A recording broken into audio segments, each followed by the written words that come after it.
Good morning dear students. Third year के immunology में ये हमारा नेक्स्ट वीडियो है। मैं Prakash Chandra Kikod, assistant professor zoology. Immunology में अभी तक हमने जो पढ़ा है कि भाई जो इम्यून सिस्टम होता है उसमें मेनली दो पार्ट होते हैं। एक होता है नॉन स्पेसिफिक डिफेंस सिस्टम और एक होता है स्पेसिफिक डिफेंस सिस्टम।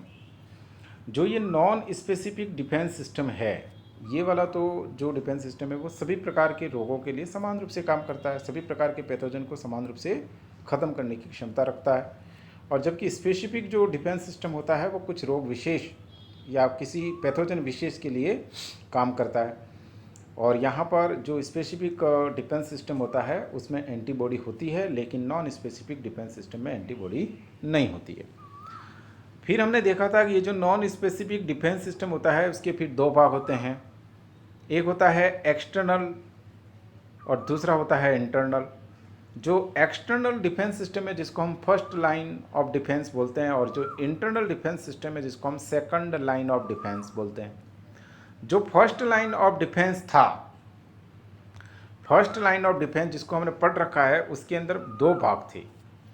एक एनाटॉमिकल यानी कि फिजिकल बैरियर और दूसरा था फिजियोलॉजिकल यानी कि केमिकल बैरियर। ये बात हम पढ़ चुके हैं कि जो आपका नॉन स्पेसिफिक डिफेंस सिस्टम है उसके फिर दो भाग हैं। एक होता है फिजिकल बैरियर और दूसरा होता है केमिकल बैरियर।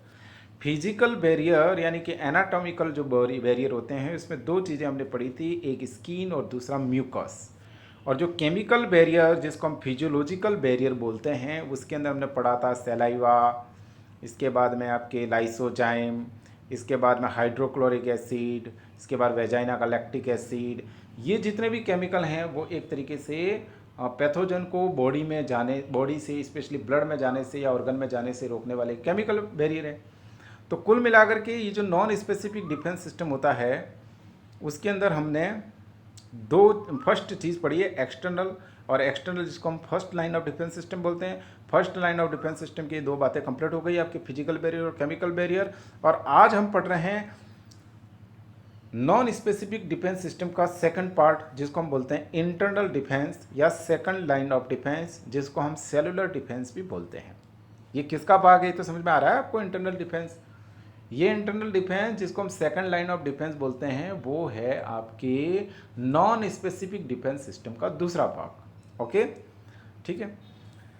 अगर कोई बैक्टीरिया या पैथोजन आपकी जो फर्स्ट लाइन ऑफ डिफेंस है, फर्स्ट लाइन ऑफ डिफेंस अभी हमने पढ़ा ना एक्सटर्नल डिफेंस जिसके अंदर फिजिकल और केमिकल बैरियर थे, अगर उस फर्स्ट लाइन ऑफ डिफेंस को भेद कर, तोड़ कर शरीर के अंदर प्रवेश कर जाए, ब्लड में प्रवेश कर जाए, ऑर्गन में प्रवेश कर जाए, तब वहाँ पर फिर उसको ख़त्म करने का, नष्ट करने का या रोकने का काम जो है वो करता है इंटरनल डिफेंस, जिसे हम सेकंड लाइन ऑफ डिफेंस कहते हैं, क्योंकि दूसरे नंबर पे काम कर रहा है। फर्स्ट नंबर पे तो किसने काम किया?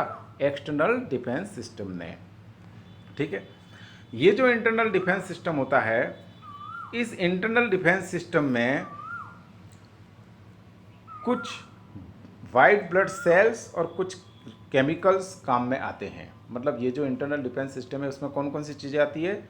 मेनली वाइट ब्लड सेल्स आती है, ठीक है, स्पेशली मैक्रोफेज। इसके बाद में इन्फ्लेमेशन जो रिएक्शन होती है वो आती है इसमें, interferon, fever, natural killer cell और कॉम्प्लीमेंट प्रोटीन। ये सारी चीज़ें जो होती है वो आपके इंटरनल डिफेंस या सेकंड लाइन ऑफ डिफेंस में आते हैं। बात समझ में आ रही है? नॉन स्पेसिफिक डिफेंस के दो भाग, एक्सटर्नल जिसको फर्स्ट लाइन ऑफ डिफेंस बोलते हैं, इंटरनल जिसे सेकंड लाइन ऑफ डिफेंस बोलते हैं। ये जो सेकंड लाइन ऑफ डिफेंस या इंटरनल है उसमें कौन आ रहा है? सेल्स, वाइट ब्लड सेल्स आ रही है, स्पेसिफिक मैक्रोफेज। इसके बाद में आपके नेचुरल किलर सेल आ रही है। इसके बाद में आपका फीवर, इंटरफेरॉन और इन्फ्लेमेटरी जो रिएक्शन होती है वो, और कॉम्प्लीमेंट प्रोटीन। ये सब मिलकर के आपको इंटरनल डिफेंस या सेकंड लाइन ऑफ डिफेंस प्रदान करते हैं। चलिए, सबसे पहला पॉइंट है इसमें वाइट ब्लड सेल्स, WBC, जिसको हम ल्यूकोसाइट्स कहते हैं। जैसा कि हम जानते हैं ब्लड में दो पार्ट होते हैं, एक होता है ब्लड सेल्स जिसको ब्लड कार्पल्स बोलते हैं और दूसरा होता है प्लाज्मा। ये जो ब्लड कार्पस होते हैं उसके अंदर फिर 3 भाग होते हैं, आरबीसी, डब्ल्यूबीसी एंड प्लेटलेट्स। तो ये डब्ल्यूबीसी जो होती है इनका मेन काम होता है रोग प्रतिरोधक क्षमता, इम्यूनिटी या डिफेंस प्रदान करना। तो ये जो डब्ल्यूबीसी होती है वो न्यूक्लिएटेड सेल है। जैसे कि हम जानते हैं आरबीसी में न्यूक्लियस नहीं होता है, जबकि डब्ल्यूबीसी जो होती है वो न्यूक्लिएटेड है, इसमें न्यूक्लियस होता है। इसके बाद संख्या में ये आरबीसी से काफ़ी कम होती है, लगभग 6 से 8,000 प्रति घन मिलीमीटर, काफ़ी कम होती है संख्या में। जीवन काल भी छोटा आता है, जैसे कि आरबीसी का जीवन काल 120 डेज होता है, इनका बहुत कुछ दिनों का होता है, काफ़ी छोटा होता है, 7 से 10 दिन का। डब्ल्यूबीसी जिसको हम ल्यूकोसाइट कहते हैं, और संक्रमण में इनकी संख्या बढ़ जाती है, स्पेशली न्यूट्रोफिल्स की। तो जब डब्ल्यूबीसी की संक्रमण के समय संख्या बढ़ जाती है उस कंडीशन को ल्यूकोसाइटोसिस बोलते हैं। और किसी वजह से अगर डब्ल्यूबीसी की संख्या कम हो जाए जितनी होनी चाहिए, ठीक है ना, उस निश्चित अनुपात से अगर उनकी संख्या कम हो जाए तो उसको हम ल्यूकोपेनिया बोलते हैं, ठीक है।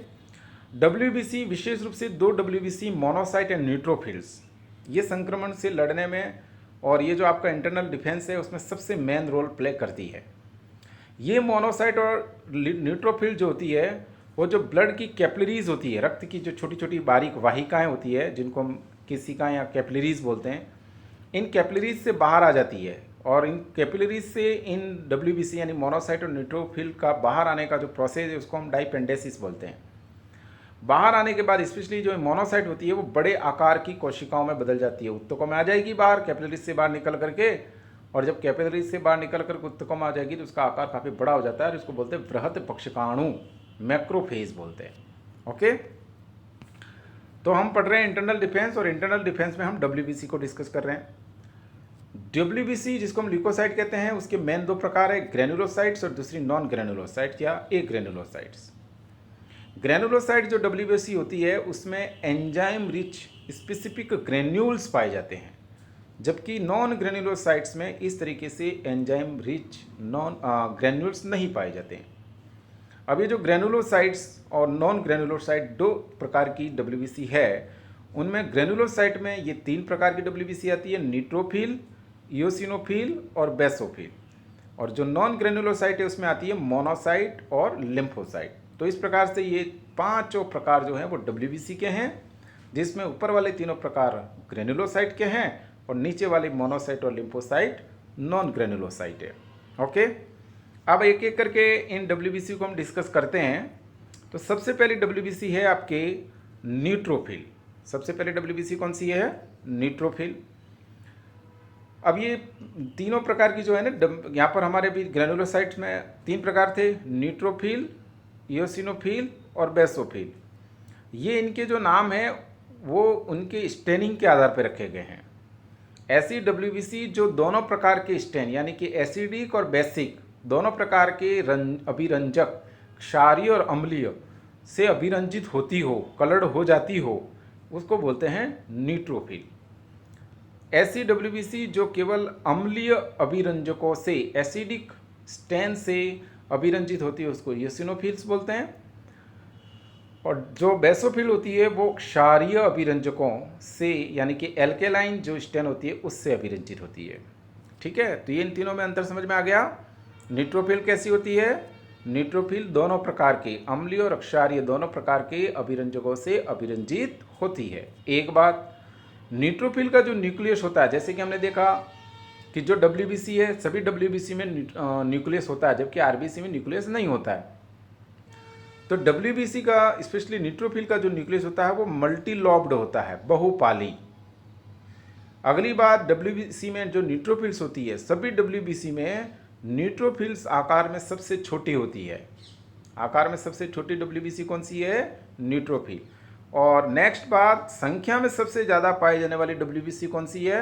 न्यूट्रोफिल। तो इस प्रकार न्यूट्रोफिल आकार में सबसे छोटी है, संख्या में सबसे अधिक है और दोनों प्रकार के अभिरंजकों से अभिरंजित होती है। जब कभी संक्रमण हो जाता है तो इस न्यूट्रोफिल्स की संख्या विशेष रूप से बढ़ जाती है ना। जब आप डॉक्टर के पास जाओगे बीमार होने के बाद तो आपकी जांच करवाते हैं, उस समय न्यूट्रोफिल्स देखा जाता है। अगर उनकी संख्या काफ़ी बढ़ी हुई है तो ऐसा माना जाता है कि आपको संक्रमण हो गया है, कोई इन्फेक्शन हो गया है ना। तो डब्ल्यूबीसी जो होती है वो किस तरीके से डिफेंस प्रदान करती है, आपको कैसे रोग प्रतिरोधक क्षमता प्रदान करती है?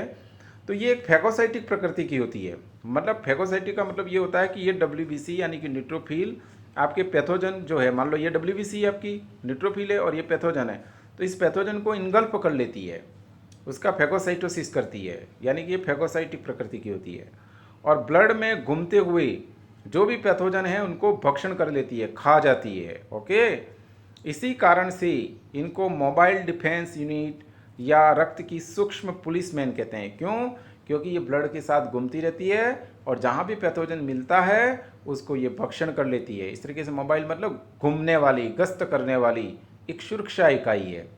ठीक है, इसी प्रकार ये जहाँ जहाँ भी मतलब पैथोजन होते हैं उनको शरीर से हटाने का काम भी करती है, अर्थात इसलिए ये एक सुरक्षा और सफाई का काम भी करती है। तो ये आपका हो गया न्यूट्रोफिल। न्यूट्रोफिल के बाद में दूसरी जो डब्ल्यूबीसी है ग्रेनुलोसाइट में, वो है इओसिनोफिल। दूसरे नंबर की कौन सी ग्रेनुलोसाइट है? इओसिनोफिल्स। अभी मैंने बताया था कि इओसिनोफिल जो होती है वो एसिडोफिल है। एसिडोफिल का मतलब ये हुआ कि ये अम्लीय अभिरंजकों से अभिरंजित होती है, एक बात। दूसरी बात, इनका जो न्यूक्लियस होता है वो बाइलोब्ड होता है, द्विपालित होता है। तीसरी बात, ये जो इओसिनोफिल है वो मुख्यतः रूप से जो एलर्जी की रिएक्शन होती है उसमें एक तो जुड़ी हुई होती है, और दूसरा जो बड़े आकार के परजीवी पैरासाइट होते हैं जैसे वर्म, कृमि जो होते हैं, ब्लड फ्लू वगैरह, इन कृमियों के प्रति ये काफ़ी प्रभावी होती है। और तीसरी बात, इओसिनोफिल जो होती है वो हिस्टामिन का सिक्रेशन करती है। ये ध्यान रहे, ये हिस्टामिन इओसिनोफिल से भी निकलता है और बेसोफिल भी ये बनाती है, दोनों बनाती है। ओके, चलो, तो ये हो गया इओसिनोफिल में। इओसिनोफिल में मेन दो बातें याद रखनी है आपको, एक तो ये एलर्जी रिएक्शन से जुड़ी हुई है, और दूसरी ये जो आपके बड़े आकार के परजीवी हैं, कृमि जिसको बोलते हैं, उनमें ये ज़्यादा प्रभावी होती है। अब हम बात करते हैं बेसोफिल की। तो सबसे छोटे आकार की डब्ल्यूबीसी है ये, ठीक है। सॉरी, सबसे छोटा आकार नहीं, सबसे कम संख्या में। सबसे छोटे आकार की डब्ल्यूबीसी तो न्यूट्रोफिल है, और सबसे कम संख्या की डब्ल्यूबीसी, संख्या में सबसे कम डब्ल्यूबीसी का प्रकार कौन सा है? बेसोफिल। और संख्या में सबसे ज़्यादा कौन है? न्यूट्रोफिल। ओके, अगली बात, ये जो डब्ल्यूबीसी है वो क्षारीय अभिरंजकों से अभिरंजित होती है। ओके, और मेन बात ये है, ये आपको परीक्षा उपयोगी बात है, याद रखनी है कि बेसोफिल जो होती है वो हिस्टामिन, सीरोटोनिन और हिप्पेरिन जैसे केमिकलों का स्रावण करती है, उनका निर्माण करती है। ठीक है, किस किस का? हिस्टामिन का, सीरोटोनिन का और हिप्पेरिन का। ठीक है, अब हम आते हैं नेक्स्ट। ये तीनों प्रकार की डब्ल्यूबीसी आपके ग्रेनुलोसाइट्स में हो गई। नॉन ग्रेनुलोसाइट्स में पहली है मोनोसाइट। मोनोसाइट जो होती है ये जितनी भी डब्ल्यूबीसी है, वैसे तो ग्रेनुलोसाइट में सबसे बड़ी तो मतलब जितनी भी डब्ल्यूबीसी उनमें सबसे बड़े आकार की जो डब्ल्यूबीसी होती है वो मैक्रोफेज है, मोनोसाइट। मैक्रोफेज और मोनोसाइट एक ही है। अभी मैंने बताया था कि जब मोनोसाइट ब्लड कैपिलरीज से बाहर आ जाती है डाइपेंडेसिस की प्रक्रिया द्वारा, तब वो उत्तकों में बाहर आने के बाद आकार में बड़ी हो जाती है, फिर किस में बदल जाती है? मैक्रोफेज या बृहद भक्षकाणु में। ठीक है, तो आपको ये याद रखना है कि निम्न में से कौन सी डब्ल्यूबीसी मैक्रोफेज बनाती है या मैक्रोफेज में कन्वर्ट होती है? तो मोनोसाइट। मोनोसाइट कैसी है? Non granulocyte. ओके, चलिए, अब बहुत इंपॉर्टेंट बात यह है कि what is the function of the macrophage. Macrophage actual में काम क्या करता है? तो मैक्रोफेज का मुख्य काम तो वैसे ही फैगोसाइटिक होता है, जैसे कि आपके न्यूट्रोफिल्स कर रही है कि भक्षण करने का, जो भी पैथोजन होते हैं उसको भक्षण करने का काम करती है। दूसरा जो मेन काम है इसका वो है एंटीजन प्रेजेंटिंग सेल के रूप में काम करती है। ये एंटीजन प्रेजेंटिंग सेल, याद रखना, ये अच्छा काम है इसका कि कौन सी डब्ल्यूबीसी एंटीजन प्रेजेंटिंग सेल के रूप में काम करती है? तो आपकी मोनोसाइट। एक्चुअल में क्या होता है कि ये मैक्रोफेज फैगोसाइटोसिस प्रक्रिया के द्वारा, अभी मैंने बताया था फैगोसाइटोसिस करेगी, उस फैगोसाइटोसिस प्रक्रिया के द्वारा उस पैथोजन को निगल लेगी। निगलने के बाद जब वो पैथोजन उस डब्ल्यूबीसी यानी मैक्रोफेज के अंदर आ जाएगा, तब उसके लाइसोसोम के द्वारा उसके छोटे छोटे टुकड़े कर दिए जाएंगे। अब ये जो छोटे छोटे टुकड़े हैं, उन छोटे छोटे टुकड़े, ये छोटे छोटे टुकड़े मैक्रोफेज के अंदर एक प्रोटीन पाया जाता है जिसका नाम है MHC। इस MHC प्रोटीन के साथ में ये टुकड़े जुड़ करके एक फ्लैग बनाते हैं जिसको एंटीजन प्रेजेंटिंग फ्लैग कहते हैं, और इसी एंटीजन प्रेजेंटिंग फ्लैग के आधार पर लिम्फोसाइट इसको पहचान लेता है। कहने का अर्थ ये हुआ कि जो ये डिफेंस सिस्टम है वो एक इंटीग्रल सिस्टम है। यहाँ सबके काम बटे हुए हैं। मैक्रोफेज क्या करता है, सबसे पहले जो भी बैक्टीरिया या पैथोजन आपकी बॉडी में ब्लड में प्रवेश करता है उसका भक्षण करता है, यानी कि उसको फेगोसाइटोसिस करता है, फिर उसको छोटे छोटे टुकड़ों में तोड़ता है। फिर वो जो छोटे छोटे टुकड़े होते हैं वो मैक्रोफेज के MHC प्रोटीन के साथ जुड़ करके उस मैक्रोफेज के ऊपर एक फ्लैग के रूप में, एक झंडे के रूप में प्रदर्शित होते हैं, जिसको हम एंटीजन प्रेजेंटिंग फ्लैग कहते हैं। अब जब ये एंटीजन प्रेजेंटिंग फ्लैग दिखता है तो फिर इसको वो लिम्फोसाइट पहचान लेता है। फिर लिम्फोसाइट फिर आगे जो भी आपका ये जो एंटीजन है या पैथोजन है उसको ख़त्म कर देता है। तो ये बात याद रखनी है आपको कि एंटीजन प्रेजेंटिंग सेल के रूप में कौन काम करता है, तो मैक्रोफेज। ओके, अब हम नेक्स्ट बिंदु पे आते हैं, मैक्रोफेज के प्रकार। तो मैक्रोफेज जो होते हैं, एक्चुअल में मैक्रोफेज क्या है, मैक्रोफेज तो मोनोसाइट है। जब मोनोसाइट आपकी ब्लड कैपिलरीज से बाहर आ जाती है, डाइपेंडेसिस प्रक्रिया द्वारा टिश्यूज में आ जाती है, देन वो बड़े आकार में कन्वर्ट हो जाती है, मैग्नीफाइड होकर के आपके मैक्रोफेज बन जाती है। तो ये मैक्रोफेज दो प्रकार के, फिक्स्ड मैक्रोफेज और एक वैंडरिंग मैक्रोफेज। फिक्स्ड मैक्रोफेज ये उत्तक विशेष में पाए जाते हैं, किसी उत्तक विशेष में स्थित होते हैं, और वैंडरिंग मैक्रोफेज ये रक्त में घूमते रहते हैं। दो प्रकार हो गए मैक्रोफेज के। अब यहाँ पर मैं कुछ उदाहरण बता रहा हूँ जो फिक्स्ड मैक्रोफेज के हैं। आपके बॉडी के ऑर्गन विशेष में मैक्रोफेज पाए जाते हैं, और उन ऑर्गन विशेष में पाए जाने वाले मैक्रोफेज के विशेष नाम हैं। जैसे आपकी जो लंग्स है, लंग्स में पाए जाने वाले मैक्रोफेज को डस्ट सेल बोलते हैं, डस्ट सेल, जिसका दूसरा नाम है पुल्मोनरी एल्वेलर मैक्रोफेज। इसी प्रकार किडनी में पाए जाने वाले मैक्रोफेज को लेसिस सेल बोलते हैं, लेसिस सेल, जिसका दूसरा नाम पॉल्किंसन सेल और मिसेल सेल है। इसी प्रकार आपके ब्रेन में पाए जाने वाले मैक्रोफेज को माइक्रोग्लियल सेल्स बोलते हैं। इसी प्रकार आपके कनेक्टिव टिश्यूज में पाए जाने वाले मैक्रोफेज को हिस्टोसाइट्स बोलते हैं। बात समझ में आ रही है? तो ये सारे मैक्रोफेज कैसे हैं, फिक्स्ड हैं, क्योंकि ये ऑर्गन विशेष में स्थित हैं। कौन कौन से, डस्ट सेल जो कि लंग्स में है, लेसिस सेल जो कि किडनी में है, माइक्रोग्लियल सेल जो कि ब्रेन में है, और हिस्टोसाइट सेल जो कि कनेक्टिव टिश्यूज में है। अब बात करते हैं वैंडरिंग मैक्रोफेज की। तो वैंडरिंग मैक्रोफेज ब्लड में घूमते रहते हैं, और ये घूमते घूमते आपके वही मतलब फेगोसाइटोसिस का काम करते हैं। नाउ वेरी इंपॉर्टेंट पॉइंट, अब एक बहुत ही महत्वपूर्ण बात यह है कि ये दोनों प्रकार के मैक्रोफेज, यानी कि वैंडरिंग मैक्रोफेज और फिक्स्ड मैक्रोफेज, दोनों प्रकार के मैक्रोफेज जुड़कर मिलकर एक सिस्टम बनाते हैं, और उस सिस्टम का नाम है रेटिकुलो एंडोथेलियल सिस्टम। ओके, तो रेटिकुलो एंडोथेलियल सिस्टम किससे बना है, वैंडरिंग एंड फिक्स्ड मैक्रोफेज के मिलने से। ओके, और इसी रेटिकुलो एंडोथेलियल सिस्टम का दूसरा नाम है मोनोन्यूक्लियर फैगोसाइटिक सिस्टम। ठीक है, रेटिकुलो एंडोथेलियल सिस्टम का दूसरा नाम क्या है, मोनोन्यूक्लियर फैगोसाइटिक सिस्टम। ठीक साहब, तो इस तरीके से हम WBC के अंदर ग्रेनुलोसाइट्स को मैं देख लिया, न्यूट्रोफिल, फिर इयोसिनोफिल, फिर बेसोफिल, फिर हम नॉन ग्रेनुलोसाइट्स देख रहे थे, उसमें हमने देख लिया मोनोसाइट, और अब बारी आती है आपके लिम्फोसाइट की। ये भी आपका एक नॉन ग्रेनुलोसाइट WBC है, लिम्फोसाइट्स।